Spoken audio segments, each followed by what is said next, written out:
hear something. I hear the sound of victory. And I hear the sound of the Unified CXM experience. Kind of excited about today. Today's going to be about second. We've been talking about how to write a marketing plan. We've talked about the 0 moment of truth. We've talked about the first moment of truth. Now we're going to talk about the second moment of truth. But what else is the second? Let's just have some fun here for a second. How about that? I feel like Mr. Rogers here. Yes, kids, today the word is second. And in a second, see what I did there? We're going to talk about second. It'll be the second thing on our agenda today. So I looked up second chances just to see if there were some good quotes on second chances. Turns out there are some great quotes on second chances. Not just good ones, great ones. I think I'll start with Maya Angelou, who's always extremely quotable. So here's her quote. I did then what I knew how to do. Check. Now that I know better, I do better. I love that. This concept of competing against yourself. Jill Davis. Second chances do come your way. Like trains, they arrive and depart regularly. Recognizing the ones that matter is the trick. I love that. Tia Mowry says, having a second chance makes you want to work even harder. There's actually a theme in these, in terms of like working harder in the second chance. Lance Armstrong, potentially rocky example here, but Lance Armstrong does say, if you ever get a second chance in life for something, you've got to go all the way, but drug free, right, Lance? All right. Let's see what else is kind of cool here. Dave Wilson. Sometimes life gives you a second chance, or even two. But not always, but sometimes. It's what you do with those second chances that counts. Pete Rose. That's another awkward example. What is with the people I'm quoting here? All disgraced sports figures. Maybe there's a lesson there. If somebody is gracious enough to give me a second chance, I won't need a third. Unfortunately, Pete did not get a second chance. Nicholas Sparks. This is a good one. Don't think there are no second chances. Life always offers you a second chance. It's called tomorrow. I like that. Aquaria says, sometimes in life you're not always given a second chance, but if you do, take advantage of it and go out with a bang. Again, second chances. Can't burn those. Let's see. Shinedown says, sometimes goodbye is a second chance. Interesting.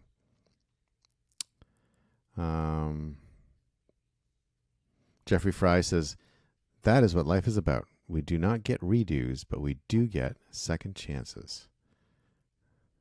I'm thinking about second chances a lot lately. And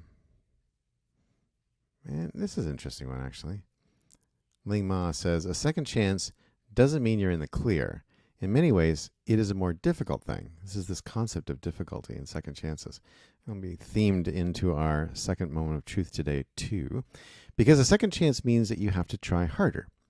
You must rise to the challenge without the blind optimism of ignorance. I do say, I love the blind optimism of ignorance. I really miss that sometimes.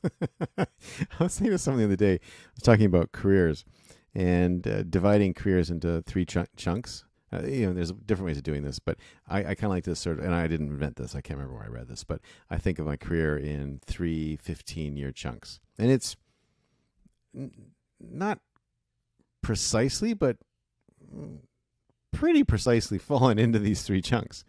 In the first 15 years, you're learning. The second 15 years, you're applying the learning and developing expertise. And the last 15 years is when you have excellence and you can perform, and it's also where you probably make all your money. And so I was just taking this was a person who was kind of early in their second trimester, I'll put it that way. And I said, oh man, I think about the first 15 years of my career, I was dumb as a bag of nails. They sort of looked at me. Well, I was dumb as a bag of nails. All right, and let me finish one more. This is a little heavy, but it's Russian, so probably in Russia this is light humor. But this is a little bit heavy, but I actually think it's a good one to end on because it touches on my favorite topic, which is mortality. And mortality, of course, is what differentiates us from all the other animals and what is really the driver behind almost all human activity. So I'm a big fan of mortality and understanding it because it's the core DNA code of all selling. But anyway, this is from Alexander Sebreyev. Thank God you are still alive, for many have died and are dying as I speak. You still have the opportunity to change and to make things right, whilst those that have died wish for that second chance. That's nice. Russians always have a way of handling that. All right, so let's talk about the second moment of truth, and I'm going to kind of close these quotes for now, and I might look at some later. And let's chit-chat a little bit about what the second moment of truth is. So just a quick recap. The zero moment of truth, or ZMOT, is a concept that's been championed by Google on the Think with Google pages, and they've been doing it for more than a decade, and they've got what the zero moment of truth is by many industries. It's all free. It's a fantastic resource. Go check it out. I read it all the time. I'm always finding new things. I'm always learning new things. It's incredible. And it's an amazing piece of work that really is underplayed, I think, in the industry. I think Google's done an extraordinary piece of work here. They sort of tipped their hat to Procter & Gamble, who came up with the first moment of truth, which is standing in the grocery aisle, and the second moment of truth, which is using the product. And it's the use of the product that we're going to talk about today and how that generates interest in sales. I did hear something very interesting. I had a wonderful dinner the other night with somebody who was also from packaged goods. And I don't remember who he was quoting, but he said there was a company, maybe, another organization that had also used this zero moment of truth idea, but different from Google. Google talks about the context of online research. And this other company, what they had done is they had defined it in a packaged goods way, which is that the zero moment of truth was when the buyer bought the product in order to put it on the shelves. This is powerful.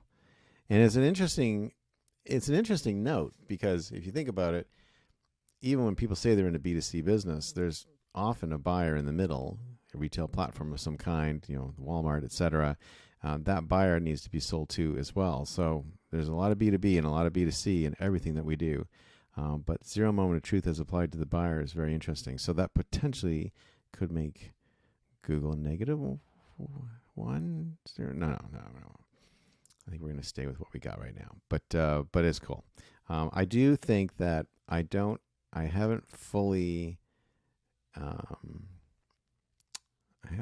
built out that buyer enablement and buyer journey in the model.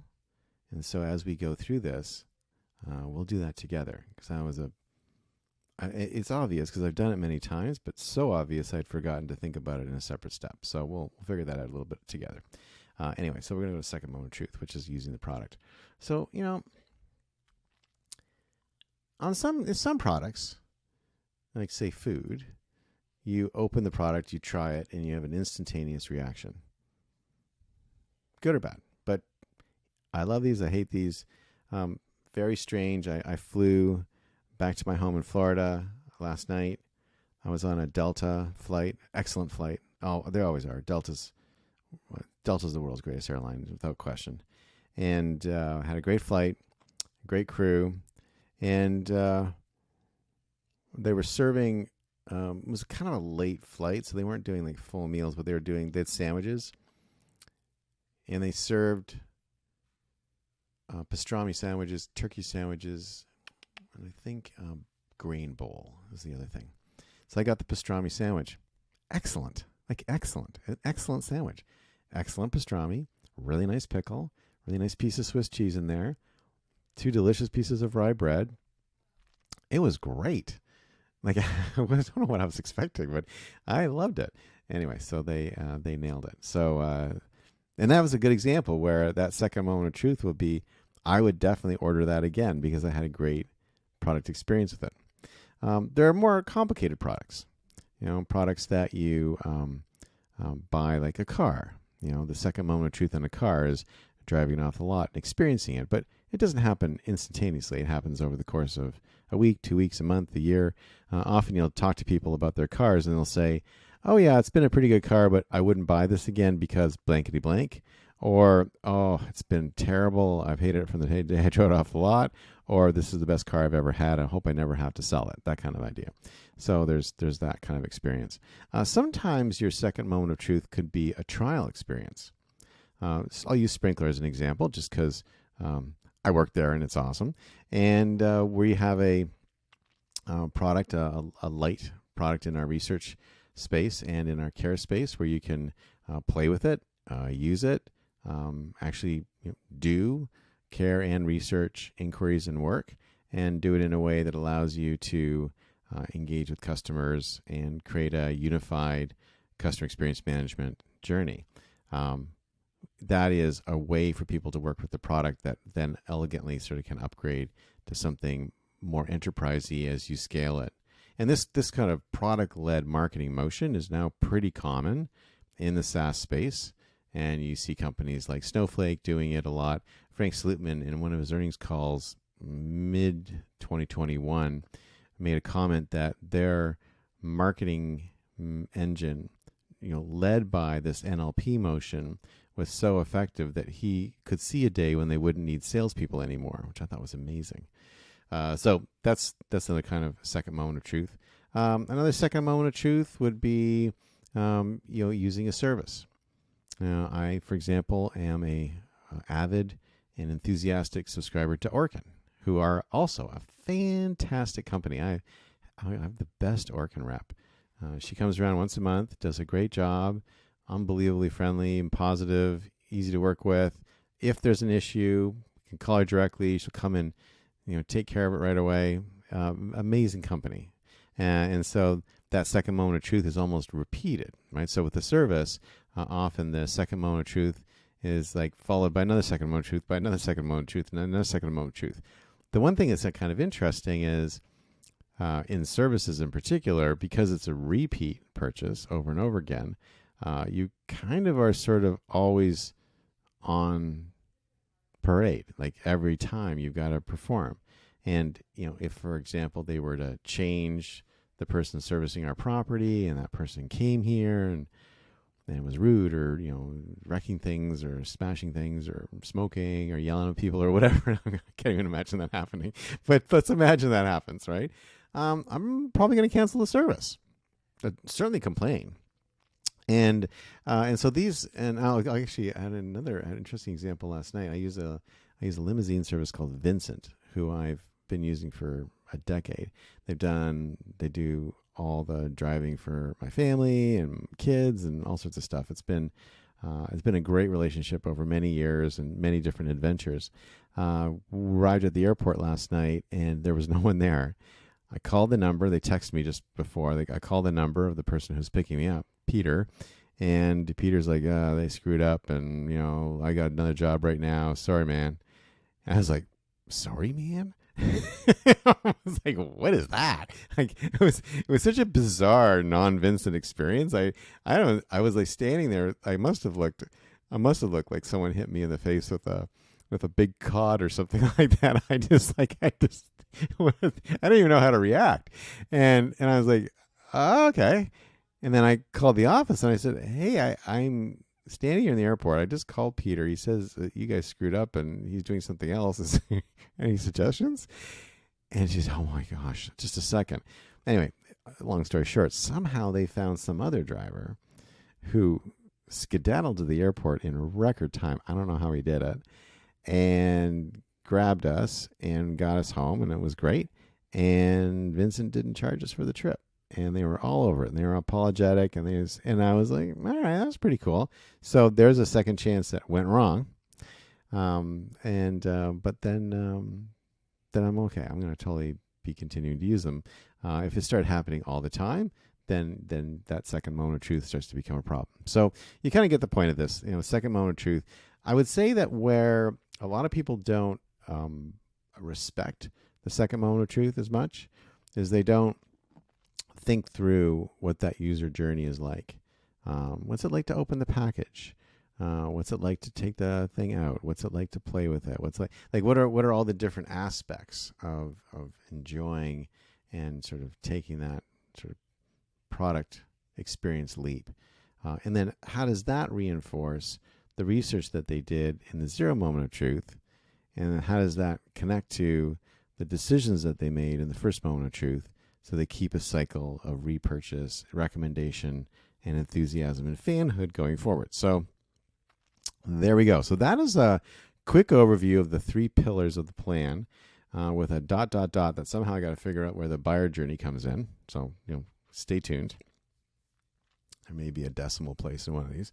And then I'm going to be now drilling in more deeply. And we did do a little bit of a drill down already with Marshall Kirkpatrick in the zero moment of truth on influencers. So we're going to start, we'll look at analysts, we're going to look at review sites. So we'll pick all that apart, and we'll do the same thing in the other areas. And so over time, we'll actually build this out. And we'll actually, I think at the end of the day, we'll probably turn this into some kind of guide or reference guide that you can download and look at, so that people can actually think about how to build a marketing plan around these truths and around the customer experience overall.